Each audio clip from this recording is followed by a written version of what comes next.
Hi hello friends, welcome back to Preksha's kitchen YouTube channel. ಇವತ್ತಿನ ವಿಡಿಯೋದಲ್ಲಿ simple ಆಗಿ corn masala ರೆಸಿಪಿನ ಹೇಗೆ ಮಾಡೋದು ಅಂತ ತೋರಿಸ್ತಾ ಇದ್ದೀನಿ.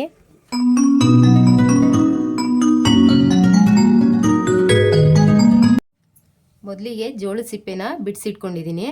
ಇದನ್ನ ಕುಕ್ಕರಿಗೆ ಹಾಕ್ಬಿಟ್ಟು ಬೇಯಿಸ್ಕೊಳ್ತಾ ಇದ್ದೀನಿ. ಜೋಳ ಮುಳುಗುವಷ್ಟು ಇವಾಗ ನೀರು ಹಾಕ್ತಾ ಇದ್ದೀನಿ.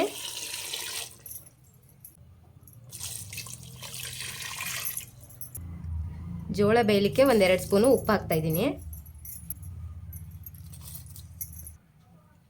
ಕುಕ್ಕರ್ ಮುಚ್ಚಳ ಮುಚ್ಚಿಬಿಟ್ಟು 1-2 ವಿಜಿಲ್ ಕೂಗಿಸ್ಕೊಳ್ಳೋಣ. ಇವಾಗ ಒಂದು ಮಿಕ್ಸಿಂಗ್ ಬೌಲ್ ತಗೊಂಡು ಅದಕ್ಕೆ 1 ಸ್ಪೂನ್ ಕಾರ್ನ್ಫ್ಲೋರ್ ಹಾಕ್ತಾ ಇದ್ದೀನಿ. ಅರ್ಧ ಸ್ಪೂನಷ್ಟು ಖಾರದ ಪುಡಿ ಹಾಕ್ತಾ ಇದ್ದೀನಿ. ಒಂದು ಅರ್ಧ ಸ್ಪೂನಷ್ಟು ಉಪ್ಪು ಹಾಕ್ತಾ ಇದ್ದೀನಿ. ಅರ್ಧ ಸ್ಪೂನು ಗರಂ ಮಸಾಲ ಹಾಕ್ತಾ ಇದ್ದೀನಿ. ಇದಕ್ಕೆ ಇವಾಗ ಒಂದು ಸ್ವಲ್ಪ ನೀರು ಹಾಕ್ಬಿಟ್ಟು ಮಿಕ್ಸ್ ಮಾಡ್ಕೊಳ್ತೀನಿ.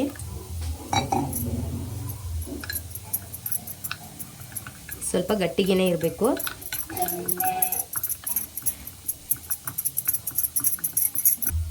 ಇದನ್ನ ಇವಾಗ ನೀಟಾಗಿ ಕಲಿಸ್ಕೊಂಡಾಗಿದೆ.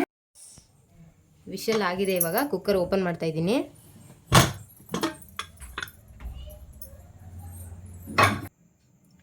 ಇದನ್ನೆಲ್ಲ ಇವಾಗ ಒಂದು ಪ್ಲೇಟಿಗೆ ತಗೊಳ್ತಾ ಇದ್ದೀನಿ.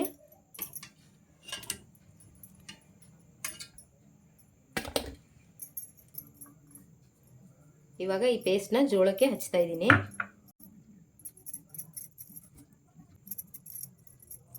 ಈ ರೀತಿ ಪೂರ್ತಿಯಾಗಿ ಹಚ್ಕೋಬೇಕು.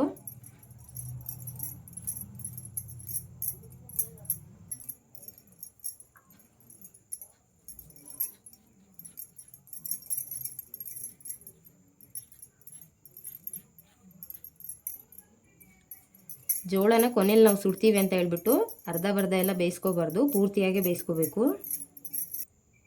ಜೋಳಕ್ಕೆ ಎಲ್ಲ ಪೇಸ್ಟ್ ಹಚ್ಚಿದ ಮೇಲೆ ಒಂದು ತಂತಿಗೆ ಈ ಥರ ಚುಚ್ಕೊಂಡಿದ್ದೀನಿ. ಇವಾಗ ಸ್ಟವ್ ಹಚ್ತಾ ಇದ್ದೀನಿ.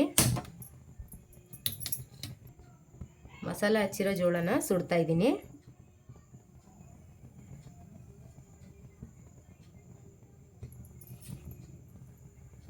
ಇದನ್ನು ಹೈ ಫ್ಲೇಮಲ್ಲೇ ಇಟ್ಕೊಂಡು ಸುಟ್ಕೋಬೇಕು. ಈ ರೀತಿ ಎಲ್ಲ ಕಡೆ.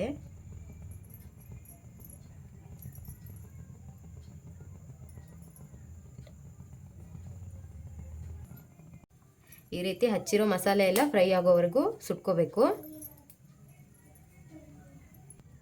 ಇದೇ ರೀತಿ ಇವಾಗ ಎಲ್ಲದನ್ನು ಸುಟ್ಕೊಳ್ತೀನಿ. ಜೋಳನ ಈ ರೀತಿ ಎಲ್ಲನೂ ಸುಟ್ಕೊಂಡಿದ್ದೀನಿ.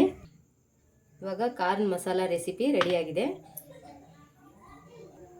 ಈ ರೆಸಿಪಿನ ನೀವು ಕೂಡ ಮನೇಲಿ ಒಂದ್ಸರಿ ಟ್ರೈ ಮಾಡಿ, ತುಂಬ ಟೇಸ್ಟಿಯಾಗಿರುತ್ತೆ. ಮನೇಲಿ ಚಿಕ್ಕ ಮಕ್ಕಳಿದ್ರೆ ಅವರಿಗೆಲ್ಲ ಇದು ತುಂಬ ಇಷ್ಟ ಆಗುತ್ತೆ. ಈ ವಿಡಿಯೋ ನಿಮಗೆ ಇಷ್ಟ ಆಗಿದ್ರೆ ಲೈಕ್ ಮಾಡಿ, ಶೇರ್ ಮಾಡಿ, ಹಾಗೆ ನಮ್ಮ ಪ್ರೇಕ್ಷಾಸ್ ಕಿಚನ್ ಯೂಟ್ಯೂಬ್ ಚಾನಲ್ನ ಸಬ್ಸ್ಕ್ರೈಬ್ ಮಾಡಿ. Thank you for watching.